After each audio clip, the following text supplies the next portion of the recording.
আসসালামু আলাইকুম। কি অবস্থা হাসান ভাই? হ্যাঁ দেখি না অনেক দিন ধরে ভাইকে। আমি তো ছিলাম না।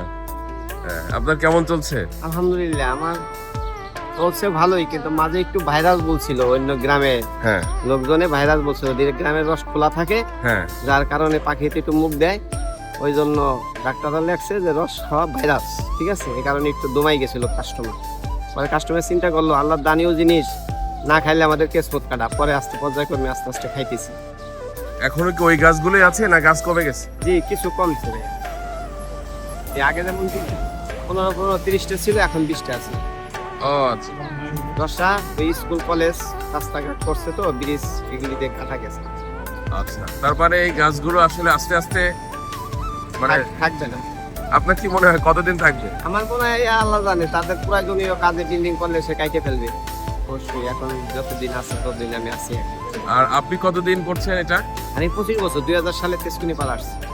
ও, আপনাকে কেউ খোঁজ দিয়েছিল না আপনি নিজেই দেখে এটা? না, আমি এই এলাকায় আসছিলাম, দেখছি, দেখার পরে আমি আইসে কাছে এলাকার সাথে আলাপ করিয়া ঘন্টাকে অর্ধেক অর্ধেক টিপি বাস করে কাটছি। ও আচ্ছা, এবার কি আপনি একাই কাটছেন? না, আমার ভাই আছে, ওনার নাম হলো বাবলু মোল্লা, ওই যে আমার ভাই। এই যে বাবলু মোল্লা, আমরা দুই ভাই। হ্যাঁ, সালাম আলাইকুম। আপনি কয় বছর আছেন? আমি প্রথম আসছি। এই প্রথম আসছেন? আচ্ছা, এর আগে অন্য একজন আসতো? কি অবস্থা আপনারা এই যে এই কয় মাস এখানে থাকা খাওয়া চলাফেরা সবকিছু মিলায়ে এটা কি এবার হবে? হ্যাঁ, আল্লাহর রহমতে হবে। হ্যাঁ, আল্লাহর রহমতে হবে।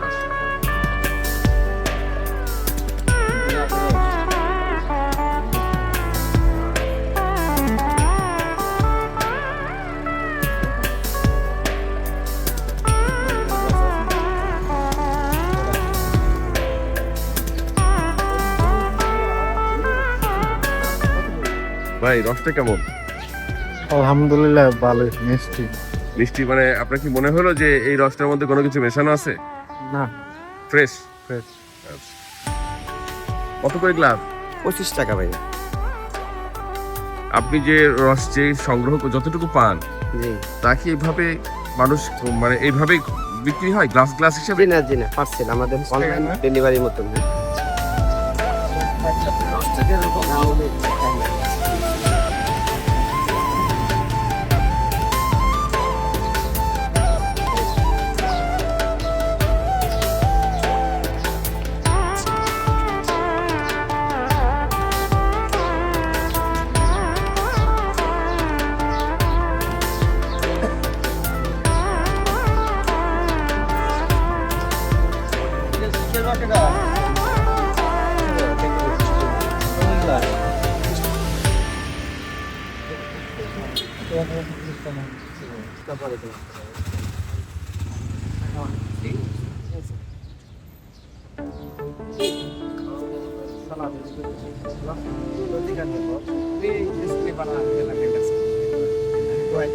রসটা কেমন ভাইয়া?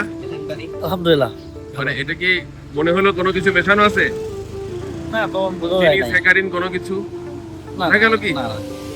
মোটামুটি আলহামদুলিল্লাহ ভালোই। যাক, অনেক তো ভালো ব্যাপার। Thank you. চলেন। ভাই না, হ্যাঁ হ্যাঁ চলেন চলুন ভাই। সালাম আলাইকুম।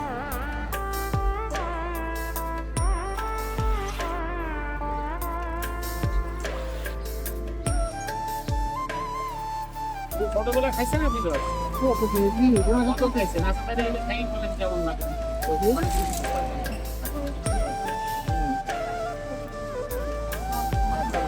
অনেক বড় গৌরে বাবা রে।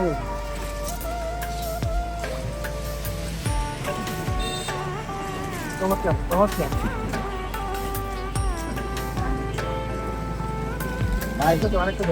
ভাই একটু জিজ্ঞাসা করতে চাই, হ্যাঁ রসটা কেমন লাগলো? আলহামদুলিল্লাহ অনেক ভালো রস। আপনি কি একেবারে খেজুরের রস যেভাবে খেয়েছেন গ্রামের ঠিক ওই রকমই অনেকদিন পরে খুব ভালো খেজুরের রস, এই রসটা খেলাম। আপনি কি এই এই ভদ্রলোকের কাছ থেকে রস খান? যে এর আগেও কিনেছি। আচ্ছা, মানে আপনি আসলে রিলাই করেন যে এটা পিওর?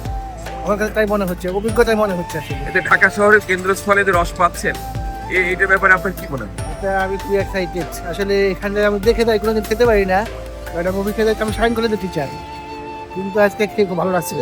হ্যাঁ, আমি তো চিনি ওনাকে, খুবই ভালো লাগছে। Thank you.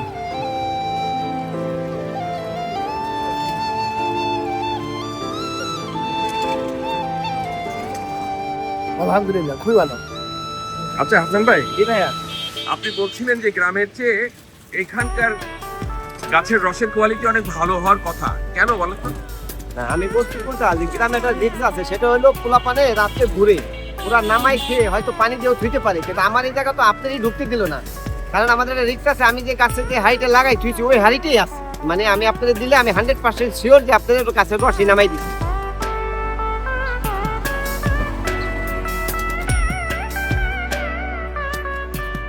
প্রায় 3 বছর পরে নিউ ইয়র্ক থেকে এসে আমি খুব খোঁজ করছিলাম এই তেজগাঁও ডাকমাপাড়া এলাকায় একেবারে অরিজিনাল খেজুরের রস পাওয়া যায়, এবং সেই রসটি পাওয়া যায় হাসান গাছির কাছে।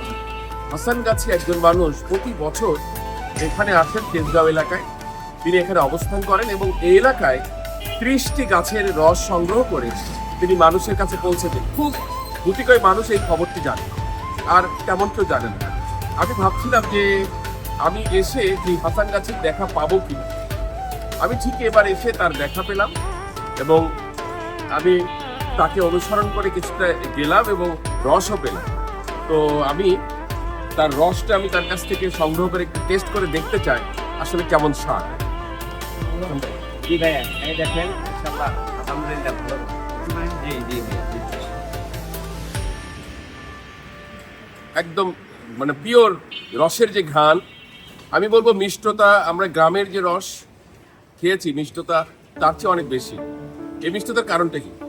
মিষ্টতার কারণ ঢাকা শহরে আশপাশে গাছের আশেপাশে ডোবা পুকুর বা আমরা বেয়ার বলি, তো এইগুলিতে নাই, জলাধার নাই। জলাধার না থাকায় এখানে রস কিছুটা গাঢ়, মানে ঘন, এই জন্য মিষ্টতা বেশি। না, আসলে অনেক অনেক মিষ্টি। পরিবেশগত কিছু কারণ আছে। হাসান ভাই আসলে আসে প্রতি বছর। জি। কোথা থেকে আসেন আপনি? আমার বাড়ি ফরিদপুর ভাঙ্গা থানা, নাসিরাবাদ ইউনিয়ন। থানা।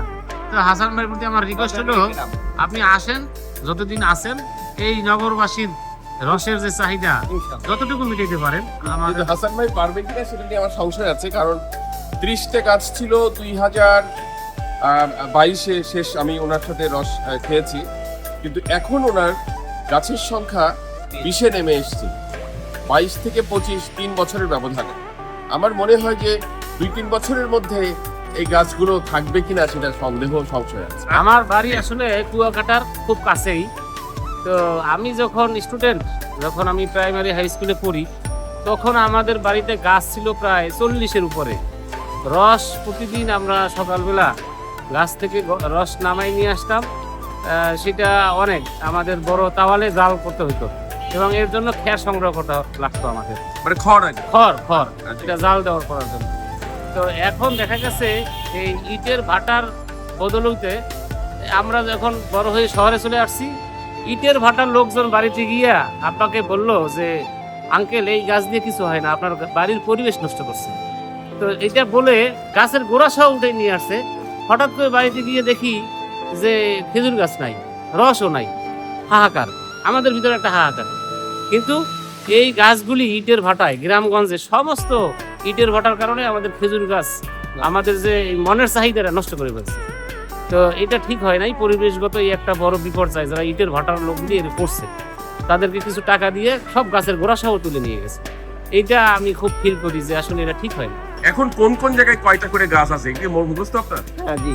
এখন শাহিনবাগ সিভিলেশন স্কুল, এখানে আছে 4টা, আর ওইদিকে আছে এলেন বাড়ি, ওইখানে আছে 5টা, আর পীরমা মসজিদ ওইখানে আছে 3টা, আর পীরমা মাজার ওইখানে আছে 2টা, আর ওই যে হামদাতের গলি একটা, শাহিনবাগ সিভিলেশন স্কুল না, ওইটা হলো বলে বটমলি স্কুল, ফার্ম গেট, ওইখানে আছে 5টা, আর হলি ক্রুজ কলেজ ওটার ভিতরে আছে 4টা। এই মিলে মোটমাট 20টা গাছ আমার কাজে আছে। আচ্ছা আর কলোনিতে আছে কোয়ার্টারে মানে দুইটা গাছ আছে, এটা হলো সিপার ভিতরে বুঝছেন, ওই দুটো আমি কাটি। এই মোটমাট 20 টাকা। মানুষ কি এখন আর নিপা ভাইরাসের কথা বলে? না এখন বলে না, ওই মা একদিন লেখছিল ওই সময় আর কি খুব একটা ভয় পাইছে লেখার সাথে সাথে, কিন্তু আর গতবার যে চ্যানেল আই আপনাকে নিয়ে একটা ছোট্ট একটা নিউজ করছিল, জি। এটার ইমপ্যাক্টটা কি? এটা ওইটা আমার সুন্দর ইমপ্যাক্ট, ওটা বলার জন্য আমার জন্য অনেক সুবিধা হয়েছে, ওইটা ভালো। ঠিক আছে, উনি আমার গাছের রস নামাইছি, সচল দেখছে, দেখে সুন্দরভাবে পরিবেশ দেখছে, দেখার কারণে লাগছে, ওই জন্য খুব উৎসাহিত, মানুষও খুশি। কিন্তু উনি যে লাগছে ওইটা মানুষ কষ্ট পাইছে, যারা তার মানে নিপা ভাইরাস নিয়ে আসলে মানুষ একটু বিভ্রান্তি ছড়ায়। বিভ্রান্ত ছড়ায় যে একটা জিনিস খাবো তাই এটা কেমন হয়। ঠিক আছে, ঢাইকে রাখেন আপনি। ঢাইকে রাখি, আমরা ঢাইকে রাখি কাঁচা দিয়ে। ঠিক আছে, পানা দিয়ে নেট করিয়া সুন্দর করে আমাদের রস ওই যে বড় বড় সারেরা ভাগ করে নেয় না, তারাই বলে ঢাইকে রাখ। তারা খায় যে নামানোর সাথে সাথে তাকে ভাগের এক গ্লাস করে খাই ফেলে। তো এটা তারা বুঝে না যে লিপা ভাইরাস হয়ে গেলে আমি কেমনে খাম, কারণ তারা তো দেখছে বাস্তব জীবন যে আমরা গাছে ঢাইকে রাখছে, কোনো বাদর মুক্ত, কোনো মশা মাছি নাই, আমরা খাই। তারা নামানোর সাথে সাথেই খাই ফেলে 1-2 গ্লাস করে না, অনেক স্টাফ। এই এলাকায় যে গাছ আছে আপনারা জানেন? জানেন না? না, এই যে আমাদের এলাকায় তেজগাঁ এলাকায় 20টা খেজুর গাছ আছে, আপনারা কি জানেন না? এখন আস্তে আস্তে দেখতেছে। এখানে গাছ আছে এবং এই গাছের রস হ্যাঁ, ওনার এখান থেকে তো আমার তো অনেক খাইছি। রস কেমন? বলো না, ওর রাস আমি পাতিলে হিসেবে আমার ম্যাডাম রেনে কিনে দিছি, অনেকদিন খুঁজছি ভাই না, এই আজকে দেখলাম। অনেকদিন পরে আমার এই ভাইয়ের সাথে দেখা হইলো, ওনার যে স্টাফে চাকরি করে ম্যাডাম, উনি আমার রস অনেক বিক্রি করে দিয়েছে, হ্যাঁ। কিন্তু ওনার সাথে ইনশাআল্লাহ। দুই বছর ধরে দেখা হয় না। আর আজকে হঠাৎ করে শাহিন ভাইয়ের সাথে কথা বলার পরে ওনার সাথেও দেখা হয়ে গেছে। তা আপনি এই যে 3 মাস থাকেন এই এলাকায়, জি। আপনি তো এই এলাকায় স্থায়ী বাসিন্দা হয়ে যাওয়া উচিত। হ্যাঁ, ভাই আমি তো শীতের সময় শুধু কাজ করি, ইনকাম সোর্স থাকে, ঘর ভাড়া দিই, ছেলে মেলে নিয়ে খাই চলতে পারি, এরপরে রস থাকে না, যার কারণে আমি বাড়ি চলে যাই, কৃষি কাজ করি ভাই। আমার জমি আছে, আমার আব্বা মারা গেছে, ওই জমি আমি ধান কতটুকু চাষ করি, 5 বিঘা জমি, 5 বিঘা, মানে আমাদের গ্রামে বলে 42% বিঘা। তার মানে আপনি তো খুব এখন তো একটা বড় কৃষক। জি আমি কৃষক। এক একরের জি আমি আপনার 5 বিঘা জমির ফসল যা হয় তা দিয়ে কি আপনার বছর চলে যায়? আমার বছরে কিনি না ভাইয়া, আমার যে ধান হয় ওই ধানে আমার সংসার চলে যায়, আর যা অন্য আবাদ মানে কলই, মসুরি, শস্যা, বাদাম এগুলি আমি চাষ করি, এগুলি বেচে আমার ছেলে মেয়ে লেখাপড়া করাই, এই খরচ বহন করি। আর ছেলে মেয়ের এখন কি মানে লেখাপড়া করেন বলতে আপনার পরিবারটা কি কতটা সচ্ছল? কিভাবে জি, আমার এক ছেলে বিয়ে পড়ে ভাইয়া, আর এক ছেলে 9-এ পড়ে, আর এক ছেলে 3-তে পড়ে। কোনো রকম সাইডে ডাইল ভাত খাই আছে ভাইয়া, কারণ আমার ইনকাম সোর্সই ছেলে মেয়ের লেখাপড়া, কৃষিকাজ এবং সংসার জীবনে যে খরচটা ওইটা কোনো রকম চলে। আচ্ছা, একটা সিজনে সবকিছু বিক্রি টিক্রি বাদ দিয়ে, খরচ টরচ বাদ দিয়ে ঢাকা থেকে এই রস বিক্রি বাবদ টাকা পয়সা নিয়ে কি ফিরতে পারেন কিছু টাকা নিয়ে? জি আমরা তো টাকা নিয়ে যাই না ভাই, ওই যে টাকা ইনকাম সোর্স বিকাশে পাঠাই, ছেলে মেয়ে চলে, লাস্টে যাওয়ার সময় কিছু থাকে ওটা টুটি নিয়ে যাই। সেটা যদি হিসাব করেন মানে কেমন হয়, মানে জাস্ট একটা আনুমানিক? মোটামুটি আমাদের দুই ভাই এই 2 মাস 2.5 মাসে আমরা 1 লক্ষ টাকা ইনকাম সোর্স করতে পারি আর কি। জি আচ্ছা। এটা গ্রামে সম্ভব। গ্রামে এটা সম্ভব না ভাইয়া, কারণ হ্যাঁ। আমাদের গ্রামের বেতন আছে 2 ভাইয়ের মাসে 30,000 টাকা, কিন্তু এই জায়গায় দেখা যায় 2 ভাইয়ের 1 লক্ষ টাকা 2 মাসে পেয়ে গেছে। আমাদের একটু বেশি হইলো, কষ্টটা হইলো, নগদ টাকা ইনকাম করতে কিন্তু বাড়ছে।